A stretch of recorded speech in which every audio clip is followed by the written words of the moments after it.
everybody. This is Richard Solomon, taking care of business, TCBRadio.com. We have an exciting show for you today because we're bringing to you Rick Weisbeck from the Lipsitz Green Law Firm, because we need to talk about a very important situation, which is what do you do in when there's a car accident or a car crash and you're in it? And a lot of times people happen to have the accident, and a couple of weeks later they end up talking to friends or people who may be familiar, so we'd rather give you the information up front. So Rick, welcome to the show. Thanks for having us join your firm this morning. I'm happy to be here, Rich. All right. Thanks for inviting me on. So real fast, you're in a car accident. At the scene, because I believe that's where all the critical decision-making happens. At the scene, what's the most important thing to start thinking about and doing? Well, the first thing you should do is, of course, secure the area and the people around it. And if anyone's injured, don't move that person. And make sure you call 911 and get help for anyone who's injured. You need police and police and ambulance assistance on the scene.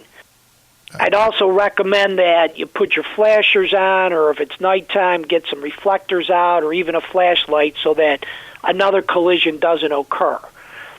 But once you've secured the area, called for police and first responder assistance, and helped anyone who might be injured, including yourself, one of the things you need to do at the scene is get the name and address and phone number of all the drivers and passengers of the vehicles, get the driver's license number of all the drivers, the car license plate numbers, the year, the make of the cars involved or the vehicles, get the insurance company information and policy numbers from the other driver or drivers. If there are witnesses, get their names and addresses and phone numbers, because that can be so important at a later point in time. When the police get onto the scene, tell them you want to get a copy of the police report. Another thing that's important, and most people don't think of it at the scene, and if you're not injured and someone else is injured, take some photographs of the scene, where the vehicles are, that sort of thing. Because all that information that you gathered at the scene is going to be helpful to you later down the road.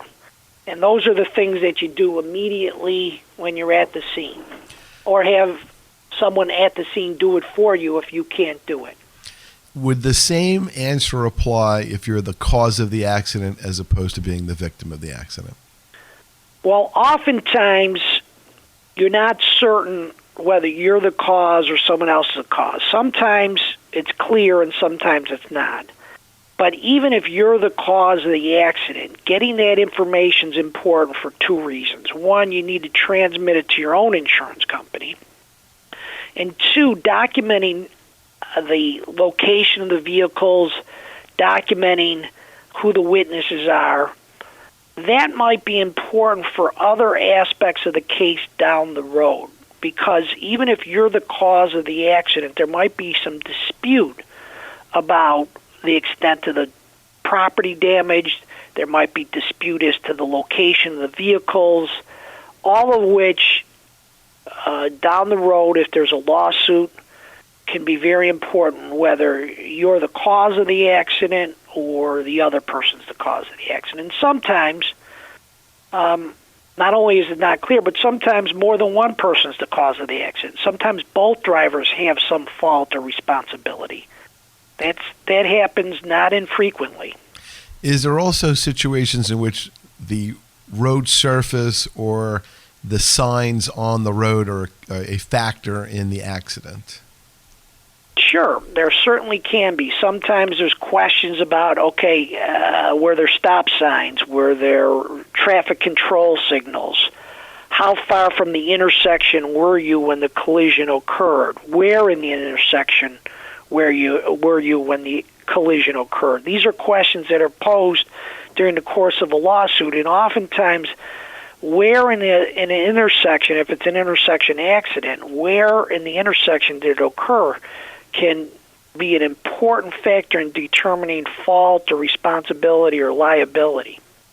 Now, I remember a couple of times where I've either been involved as a person in an accident or a lawyer dealing with an accident situation, And I remember sometimes you'll hear the police say, "Oh, there's always accidents here."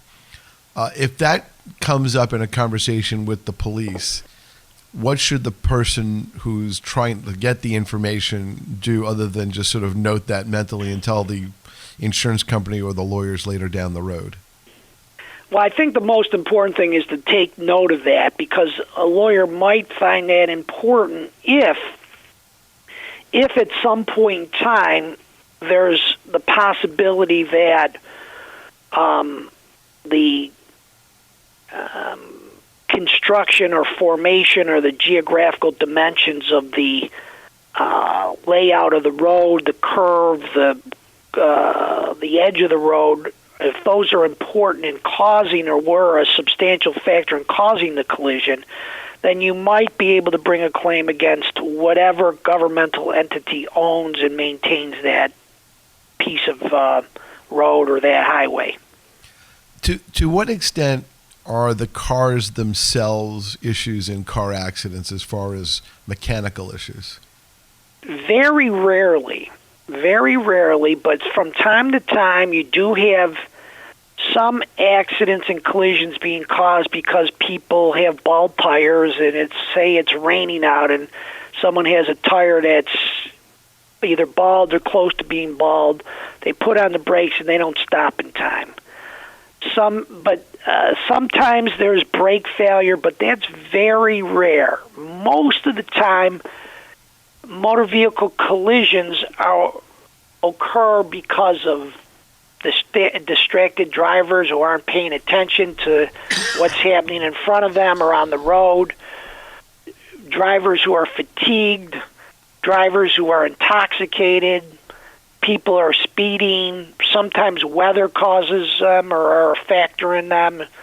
But mechanical failures are rare. One of the things that a lot of people do not think about nowadays is the motor vehicle you're operating oftentimes has critical information recorded within the computer of the motor vehicle. Nowadays, there's so much electronics, and there's electronic recording devices that oftentimes will record the speed of the vehicle at impact, whether seatbelts were being used, those sorts of things. So even your own vehicle oftentimes will have critical information recorded within its computer that can be retrieved at a later point in time.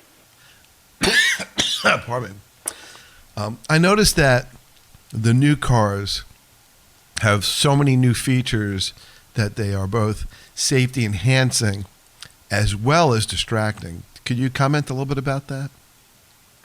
Well, obviously, there's been safety enhancements over the course of the decades of automobile development and manufacturing.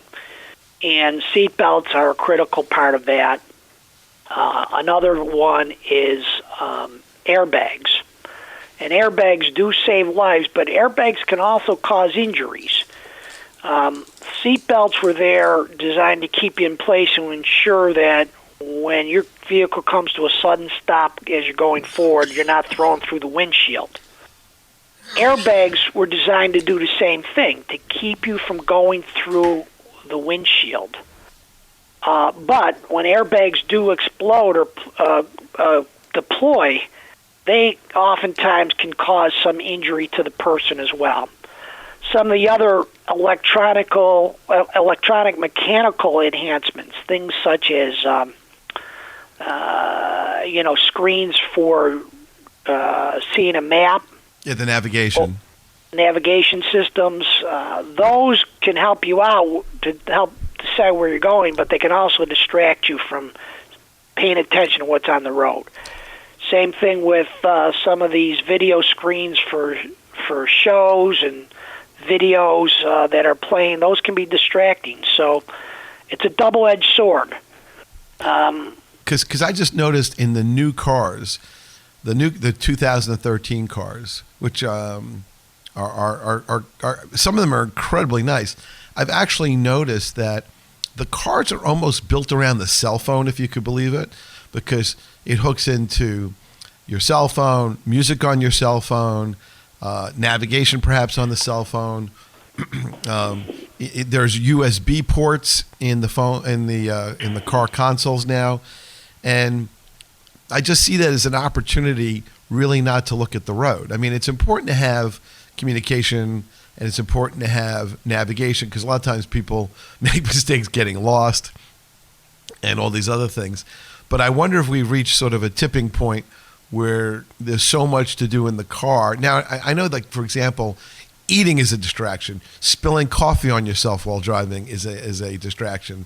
But I'm just wondering if all this technology and building the car around the phone and Bluetooth devices is sort of a double-edged sword too. There's no question that cell phones and everything that comes with cell phones can be a huge distraction when driving. And that's one of the reasons some states, including New York, have a law against holding your cell phone while you're talking on the phone while driving. So what gets someone distracted? What keeps someone from watching what's out in front of them while they're moving forward in a motor vehicle, while they're driving and operating a motor vehicle? There's no question that cell phones and what's coming through a cell phone can be distracting. And that's been a huge increase in the cause of collisions over the course of the past 10 years. And oftentimes in lawsuits, one of the questions asked, were you on your cell phone? Were you using it? Were you using a personal electronic device? And that can certainly be a basis for someone being distracted from seeing what's there to be seen and avoiding a collision, and ultimately responsibility for a collision. What about texting? I mean, one of the things that we see in New York as lawyers is signs all over the place. They've increased the penalties for texting while driving.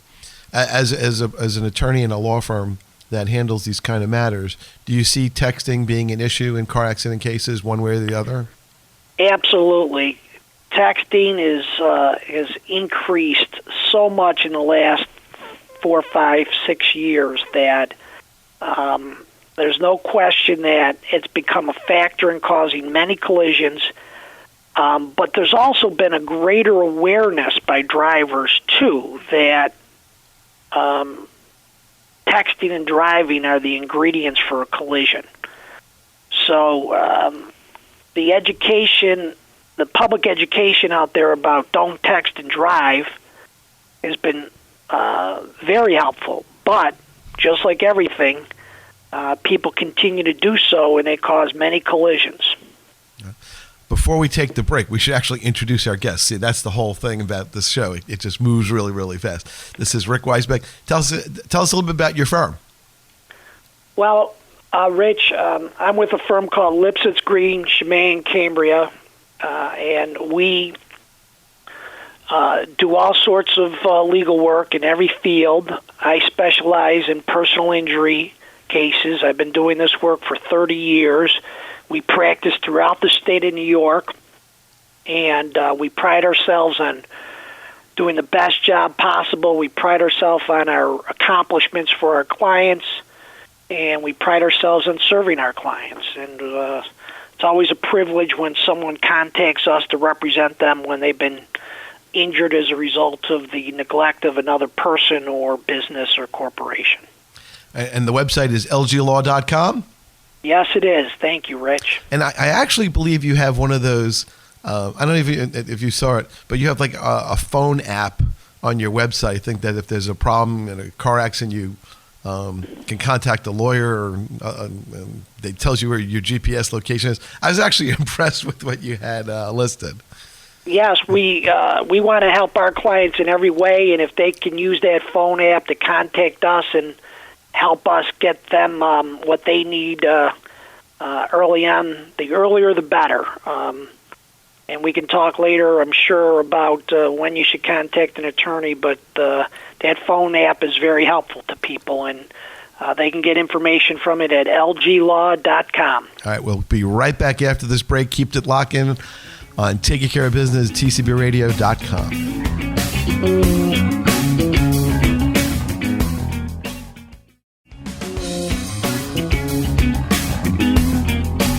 All right, we're back. This is Richard Solomon, Taking Care of Business. This is part 2.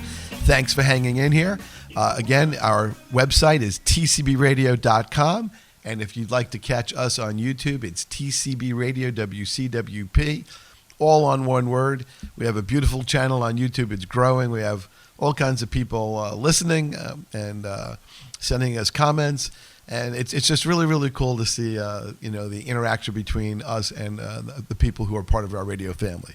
So joining us today in our radio family on this side of the dial is Rick Weisbeck, an attorney with Lipsitz Green, lglaw.com. And we're talking about car crashes, car accidents, because invariably if you drive and sooner or later you'll either be in a car as the driver or a passenger in an accident. And we're trying to give you, everyone out there, some really basic tools on what to do in the event of a car accident. So let's talk about my favorite quote from Warren Zevon when he says, get the lawyers, guns, and money, because the poop has hit the fan, as he says, in an FCC compliant way. So when do you get the lawyers in a car accident type of situation? Well, Rich, it's important once you take care of yourself physically and medically and you get home, you know that one way or the other, you're going to be dealing with an insurance company. It may be more than one insurance companies. And insurance companies are very experienced when it comes to these claims. And they're out to protect themselves, not to protect you. So you need someone on your side as a counterweight to the insurance companies. And that's why you should, as soon as possible, after a collision and you take care of yourself medically, your immediate medical needs, contact an attorney so he or she can help you deal with all of your rights and make sure that you get what you're entitled to and that the insurance companies don't take advantage of you. And an attorney will make sure that all the claims that you have will get paid through the insurance companies under the law. And the question is, what are your rights under the law, and how do these things work when you're involved in a car collision? That was my next question. Collision. That was my next Okay. question. So what are those rights, especially in light of no fault? What can you actually do? Well, oftentimes people hear about no fault, but they don't really understand what it means. No fault doesn't mean that someone wasn't at fault, because usually someone is at fault in a motor vehicle collision. No-fault benefits are something that are paid regardless of who's at fault. And let me just explain for a quick minute, Rich. When a motor vehicle collision occurs in the state of New York, regardless of whose fault it is, the insurance company of the car or vehicle in which you're a driver or passenger is going to pay what's called no-fault benefits. And that's, again, regardless of who's at fault. And those no-fault benefits are the following. They're going to pay for all reasonable and necessary medical, hospital, surgical, nursing, dental, ambulance, all sorts of medical costs, okay, up to $50,000. That's the first part of no-fault benefits. So if you're sent to the hospital, you go to a doctor, the insurance company in which you're a driver or passenger, that usually means your insurance company is going to pay for that. If, because of your injuries, you can't work for a period of time, under the no-fault benefits, you're going to get paid up to $2,000 per month for 3 years for lost earnings from work. So if you can't work for a year, your insurance company or the insurance company of the vehicle in which you were a passenger is going to pay up to $2,000 a month. The other thing that you're entitled to is up to $25 a day for 1 year for other reasonable and necessary expenses. Sometimes you need someone to cut your lawn or help clean your house because of your physical injuries. You can get up to $25 a day for 1 year under those no-fault benefits. And those benefits in total are limited to $50,000. And we've had this system in place since the 1970s. And the reason we have this in place is that before the enactment of the no-fault law, the courts used to be clogged with minor cases where there's some injury and you have to go to the hospital and maybe the doctor wants you to lose a week from work or 2 weeks from work and then you go back. And the no-fault system is designed to make sure those medical bills are paid quickly, the lost wages are paid quickly, and that they wouldn't get bogged down in a lawsuit that could take 1, 2, 3, 4 years.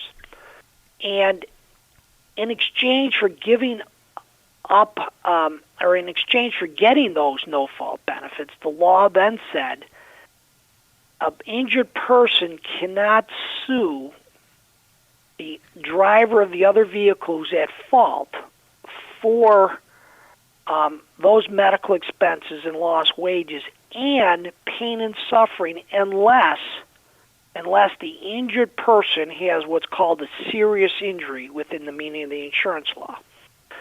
So you get the medical expenses paid, you get the wages paid up to 3 years, up to $2,000 a month, and those things are supposed to be paid quickly and on time. Now, again, someone needs help even with the no-fault benefits because you have to file that no-fault application within 30 days, and oftentimes the insurance company is going to fight you on some of these expenses.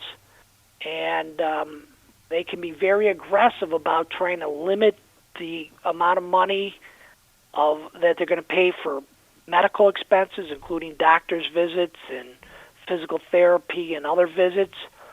And there's many methods by which they could do that. And oftentimes they try to cut you off of those benefits before your doctor says that you're no longer in need of medical care. So it's important to get a lawyer right away to get that application in, because if you don't file within 30 days, you can lose all your benefits. Wow, and I guess most people don't realize that 30-day window is a tight one. Absolutely. And what if you're in the hospital for like 60 days? And, that's where you and your family need to contact the lawyer. And oftentimes, as a lawyer, I've been to many hospitals to help clients who have been involved in motor vehicle collisions because they have very serious injuries. They're going to be in the hospital for a lengthy period of time, but we have to start processing the paperwork so those medical bills, those doctor bills, those prescription bills are all going to get paid.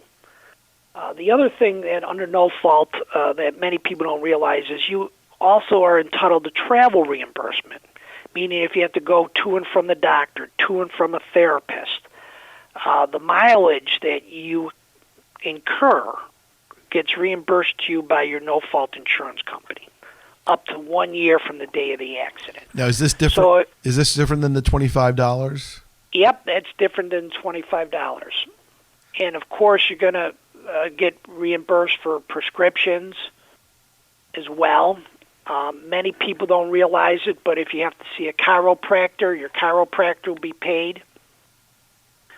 So these things are very important to get on it right away. What about a replacement vehicle? Are you covered for like a loaner car or something like that while your vehicle? I assume if you're in the hospital, your vehicle, not that that's important, but your vehicle is probably smashed up to a point where it's probably not driver ready.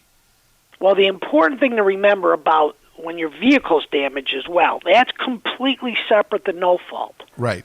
So no fault's only about personal injury. Right. Medical expenses, lost wages, and that travel reimbursement and the $25 a day for help.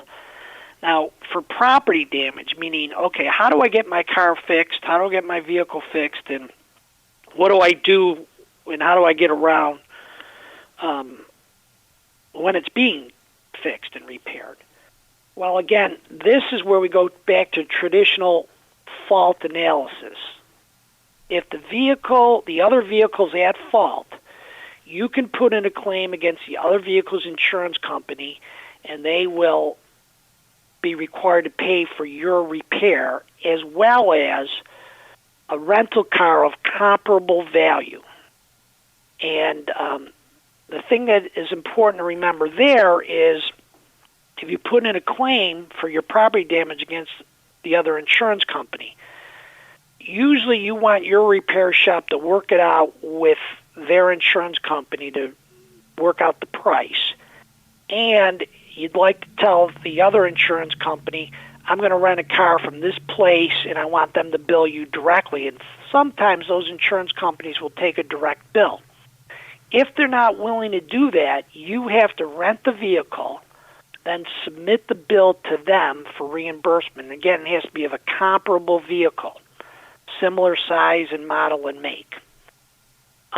If the insurance company fights you on that, you have to bring a lawsuit against them. Oftentimes you can bring a lawsuit in small claims court if the value of the damage to the property is under a certain sum of money. Oftentimes you have to bring it in a regular lawsuit.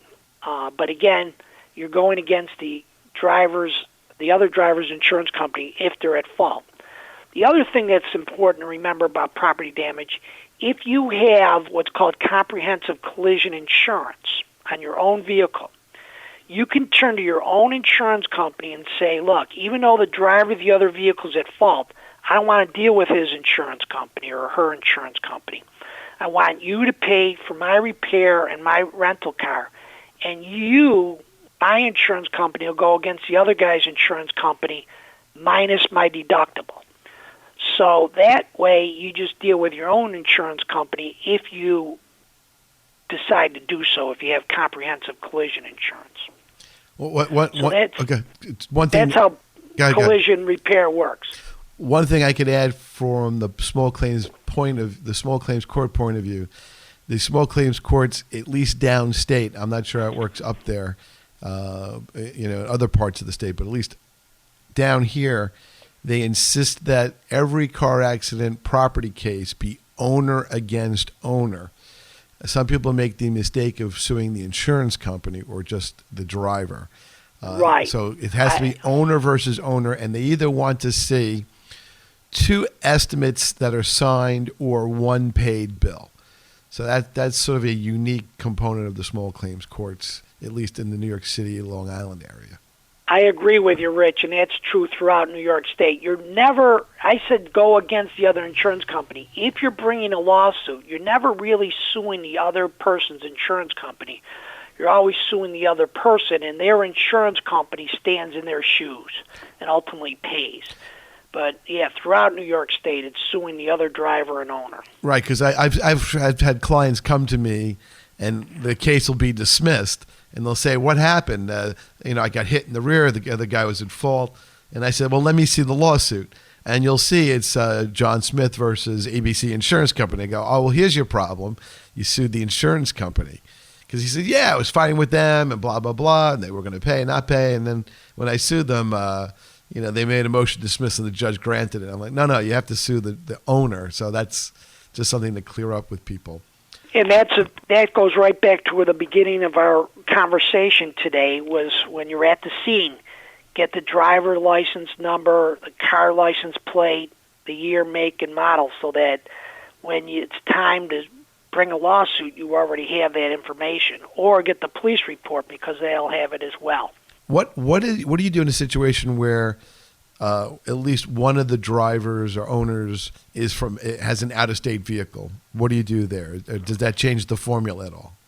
It doesn't change the formula, because if anyone is driving in the state of New York from another state, or even from Ontario, the law permits you to bring a claim against them in New York, because once they came into the state of New York, they, in a sense, silently agreed, or implicitly agreed to be sued here in New York if they cause a collision and injury in New York, even if they're from another state. So the converse is true. You're out in Wyoming, you're skiing, maybe you're not used to the ice, you get into a big-time accident out in Wyoming. Can they sue you in Wyoming? Well, I can't talk about Wyoming law because I only know New York law, but I'm assuming the same thing is true. Just like in New York, if someone's from out of state and they're driving here, they've implicitly agreed to be sued here in New York, even if they live in another state.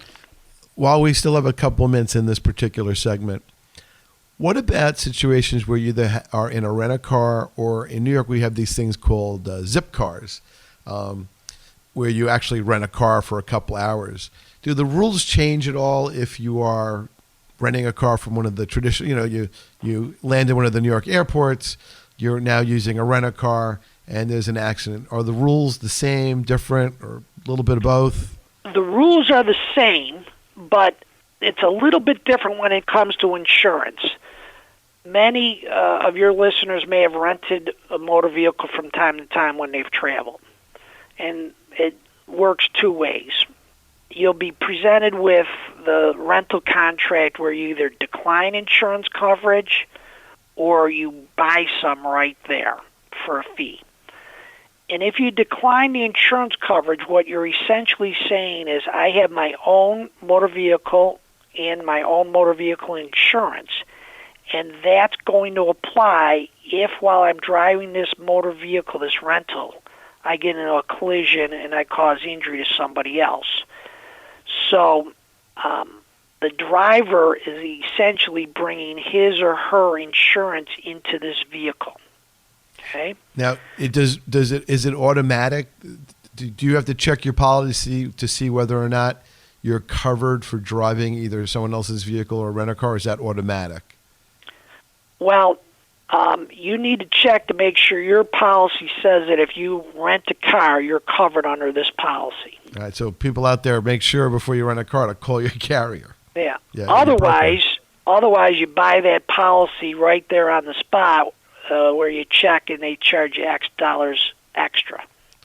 Do you like that? I mean, when I traveled around, even though people criticized me for buying the insurance, I was like, you know what? Even though it is somewhat of a little bit bigger expense, I always felt that it was better to have the extra insurance, just because it's always, in my opinion, it was always better to have more insurance than less. Well, the question is, how much do you have on your own policy? If you have an adequate policy, then you can use that while using this motor vehicle, while this rental motor vehicle. The question is, how big of an insurance policy do you have? So, that's a judgment call from person to person. I can tell you that in at least very recently, I had a case where there was some property damage, and it was an out-of-state driver hit a piece of construction equipment that one of my clients owned that was parked at the side of a road that was a traffic control device saying, merge left or something like that, work ahead. And the driver hit the thing head on. And what was interesting was that the entire policy was only $10,000 in damage. And I was amazed that it was allowed to be so small. Every state has their own minimum requirements. Some states, you're not even required to have insurance.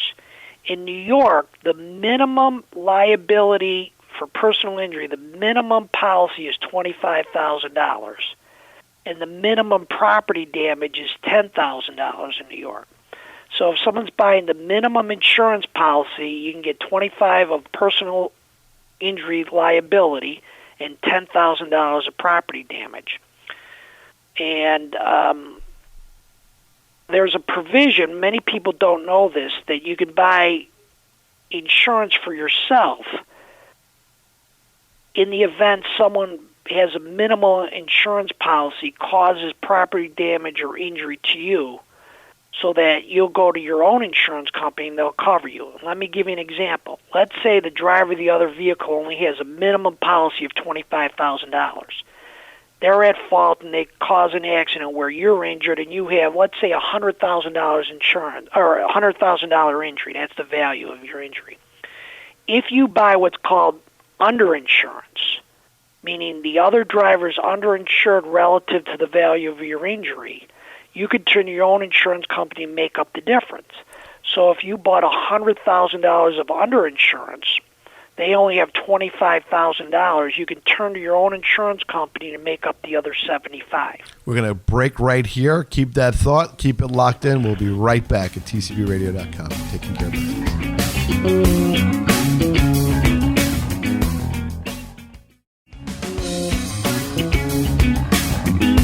All right, welcome back to our third and final segment. this show blazes. This is Richard Solomon, of course, your host. I'm with Rick Weisbeck, who's from the law firm of Lipsitz Green, Chimay, Cambria, who's gracious enough to spend some time with us on the air today. We were talking about car crashes, car accidents, and injuries. And before the break, what we were talking about was a situation in which you can buy insurance when the other people in the accident, who may have been either the cause or whatever, didn't have any insurance or didn't have enough insurance. So I guess that's a really good thing to buy. But the question, I guess, logically that follows is, let's say I have a significant injury. What do I do? What if I'm really in the hospital? I can't work. I'm going to be bedridden for a while. Rehab is going to take a long time. You know, the famous joke is you never want to get into a car accident with somebody who's like a world-class pianist or surgeon, because if they injure their hands, they make millions of dollars a year on their extremities. What do you do if you're both the person on the other side? Let's say you are that physician or the pianist or the ballet dancer. What do you do then? Well, not just people who have that special something about the ballet dancer, but anyone who has what's called the serious injury can bring a claim, can bring a lawsuit for their pain and suffering, their physical pain, their emotional suffering, their period of disability, their diminished ability to participate in life's activities to the full extent that they used to before this collision, before these injuries. And serious injury is defined, Rich, 9 different ways: death, dismemberment, significant disfigurement, meaning scarring, fracture, meaning broken bones, loss of fetus. Those are some of the definitions. Other definitions. That's brutal stuff. Okay. Yes. Yeah. Other definitions, though, oftentimes someone might have a back and neck injury or a shoulder injury or some other injury that doesn't involve broken bones, doesn't involve loss of limb. And those definitions revolve around this, and this is kind of legalese, but it's called a significant limitation of the use of a body function, organ, or system. And in those instances, say someone has a neck injury where they have a herniated disc and they have to have surgery, those things constitute significant limitation. Sometimes you have permanent injuries from those back and neck injuries, and those can. Another definition is a permanent consequential limitation on the use of a body, organ, or member. And then another definition is one where the injured person cannot perform substantially all of his or her usual and customary daily activities for a period of not less than 90 out of the 180 days immediately following the collision. Meaning, whatever you used to do before this collision, if you can't do it for about 3 out of the 6 months afterwards, that's a serious injury as well. And when you have those types of injuries, that qualifies you to bring a claim, a lawsuit for your pain, your suffering, your diminished ability to enjoy life. And again, you obviously need a lawyer for that.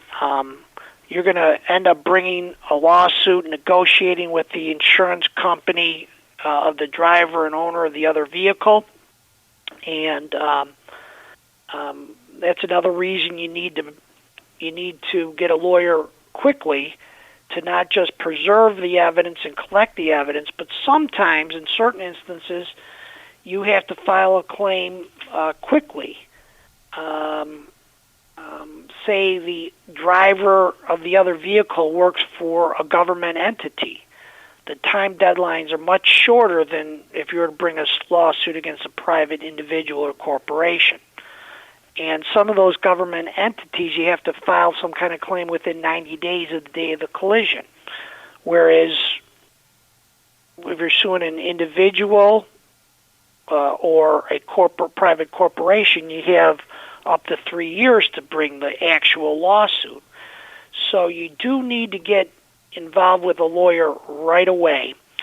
And one of the things that you might think about is if you have an injury that's preventing you from working, if you make more than $2,000 a month, remember you're going to get up to $2,000 a month for no fault.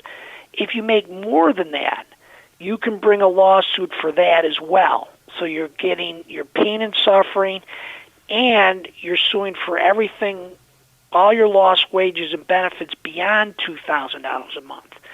And if you still can't work after 3 years, you're going to be suing for all of your lost wages and benefits. I've been involved in many, many, many cases where people have serious injuries where they either can't ever go back to work or they can only work in a limited capacity. And so their damages go on well beyond 3 years for their lost wages or their diminished ability to earn wages. And all those have to be put together as part of that claim, part of that lawsuit against the negligent driver and owner of the other vehicle. I want to just touch upon something because I think a lot of people out there don't realize that there are some people out there who are victims of car accidents that are permanently crippled and have some really, really life-altering disabilities imposed upon them. You want to just talk about that just for a little bit? Because a lot of people don't realize how bad an accident could actually be to someone in the car. Well, obviously the worst thing that could happen is someone dies. And the first recorded automobile accident that caused a death was in the late 1890s, and millions of people have been killed and seriously injured in motor vehicle collisions since that time. But I've represented over the years, and I've been doing this for 30 years, I've represented people with significant brain injuries from car crashes and collisions, people who've had multiple surgeries on arms, legs, shoulders, backs, necks. I've represented people with internal injuries where they've lost organs. One of the things that most people don't realize is it's so easy to injure your neck and back in a car collision, in a motor vehicle collision. And oftentimes, when you look at that person, they have 2 arms, 2 legs, they're able to walk and talk, and you don't realize the extent of their injury. But if you talk to them, you looked at their medical records, that person might have had neck surgery, back surgery, and for those of us who've never experienced neck or back surgery, it's hard and difficult to understand just what's involved in opening up someone's body and going into their neck and back right near their spinal cord and trying to repair the damage to those parts of the body that sit right next to your spinal cord. It's not only a delicate operation, but it's a serious operation, and it involves great risks, and you need great skilled surgeons to do that. And after the surgery, not everyone gets well. Back and neck surgery, there's no guarantees, and sometimes they get better, but they never get back to who they were. And those damages, that suffering goes on for the rest of their life. But most people are learn to plod on and keep going despite those disabilities, and they do the best they can, but they still suffer. What about latent injuries? You often hear and witness and see people who may have been in a car accident, and their injuries aren't really right out there, but a few weeks later they start noticing that they've started to lose range of motion, they're getting stiff, things like that. I mean, I remember I was in an accident, and I remember feeling okay right afterwards, but then I noticed some funky things starting. This is a long time ago, but I remember some things happening and going, wow, and it just really didn't happen for, like, say, 3 weeks after the fact.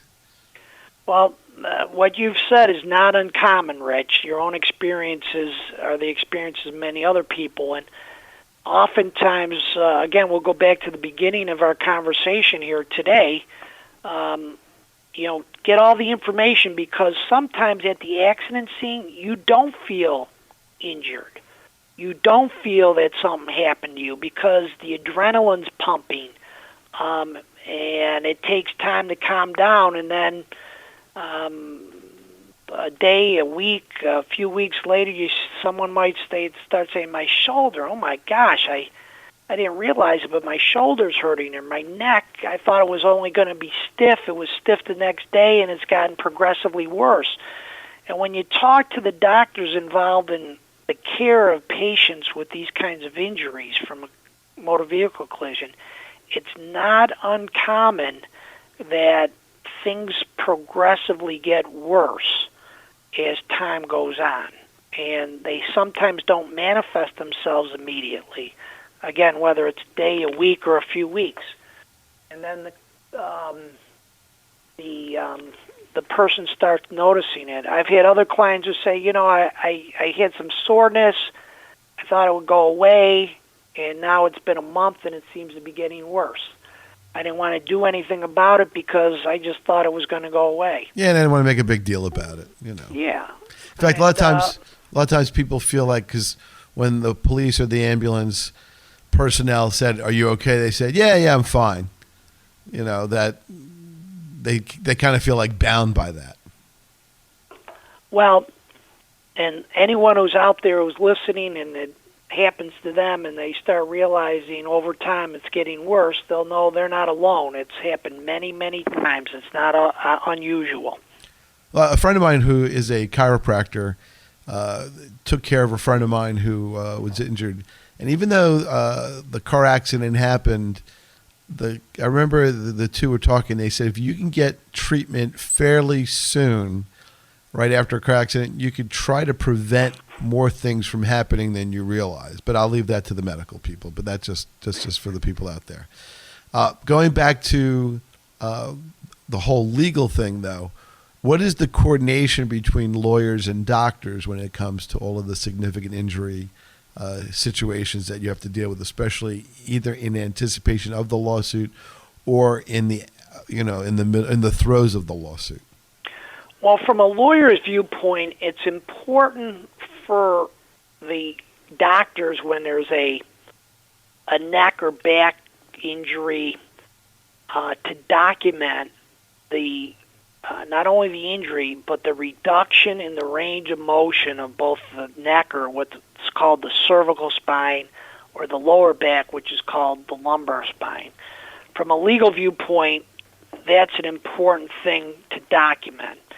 And usually when people have an injured neck or back, they oftentimes have a reduction in their ability to move their neck, either side to side or up or down, and move their back forward or backwards or left or right. And so many doctors document that reduction in the range of motion. That's very critical from a lawyer's viewpoint. With respect to any coordination, I always say to my clients, you go find the best doctor you can find and have him or her help you as best as they can, and we'll take care of the legal end. Obviously, there's times when doctors have to come and testify at trials if there's a trial from a lawsuit, and most doctors are willing to do that because they understand how important that is for this serious injury, that they need to come in and explain to jurors and judges what's the nature and extent of these injuries and what caused them and why is this causing problems and why is it causing pain and why is it causing limitation. And all those doctors who come in and testify for their patients, they're to be commended. They're great doctors. Well, isn't it also true that you could not have a lawsuit without the doctors at all, because you need experts and medical opinions in these kind of cases? Absolutely. A person can testify and say, I have pain, it hurts when I move, it's difficult to do this or that, but the doctor has to come in and testify and present his or her reports as well as medical reports. as to what the injury is and whether the collision was a substantial factor in causing those injuries. Sometimes we have an individual might have a pre-existing problem, but it's not that bad, and a motor vehicle collision makes it tremendously worse. So the doctor distinguishes between what was there before and what happened afterwards. So there's no question you absolutely have to have a doctor for a personal injury claim involving motor vehicle collisions or any other type of personal injury. This hour of radio just flew by. We only have like we only have like 2 minutes left. In the time we have left, is there anything that people should know that we didn't really cover yet? And let's make sure we have all your contact information one more time. Well, I think the most important thing is get the information at the scene of a collision. If you need medical care and treatment, get it right away.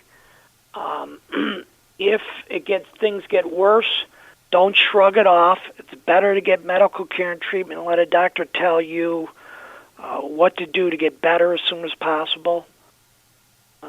Contact a lawyer immediately because he or she is going to be able to help guide you through your dealings with the insurance company and make sure that you get what you're entitled to. And your contact information. And my contact information is lglaw.com. My name again is Rick Weisbeck, and my phone number is 716-849-1333. So there we go, lglaw.com. Rick, thanks for being with us. That was like the fastest hour of radio. We didn't even get to some of the cool other topics, but I guess what we'll have to do is, through the magic of radio, we'll have to have you back for another time here on the station. Thank you again, Rich, and I appreciate you inviting me on. All right. Well, again, this is Richard Solomon taking care of business. This show was about what to do in a car accident, car crash. Our guest was Rick Weisbeck from the Lipsitz Green Law Firm, lglaw.com. If you have any questions, definitely feel free to contact Rick through his website, lglaw.com. If not, you know our email, which is TCBRadioWCWP@yahoo.com, and we'll forward anything up that way. But lglaw.com. That's it for us. We'll see you in a week. Thanks for listening, and always, thanks for being part of our radio family.